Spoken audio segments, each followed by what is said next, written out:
Your 20s feel like a test you didn't study for.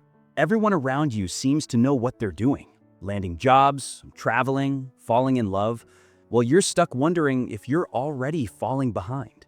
You scroll through social media and see people your age buying houses, starting companies, getting married, and suddenly every decision you make feels like it could make or break your life. But what if this pressure is a lie? What if your 20s aren't about figuring everything out, but about learning what actually matters, the things that shape who you'll become long after the noise fades? Somewhere along the way, we were told that our 20s are supposed to be the best years of our lives, that this is when we're meant to find our passion, meet the love of our life, build our career, travel the world, and somehow do it all before 30. But no one talks about how confusing it actually feels, how your 20s aren't less about living a dream, but more about trying to survive your own expectations.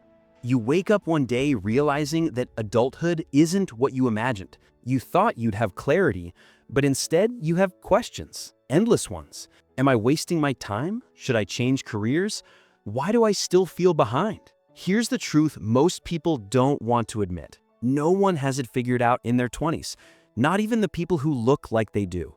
Behind every confident smile, there's quiet uncertainty. Behind every success story, there's confusion, fear, and failure that no one sees. Your 20s aren't a race to the finish line. They're the training ground for the person you're becoming. This is the decade where you make mistakes that teach you, where you fall apart and rebuild, where you begin to understand that figuring it out isn't about having all the answers. It's about learning how to live with the questions. So maybe the real question isn't, what should I do with my life? Maybe it's, who am I becoming through everything I'm going through right now?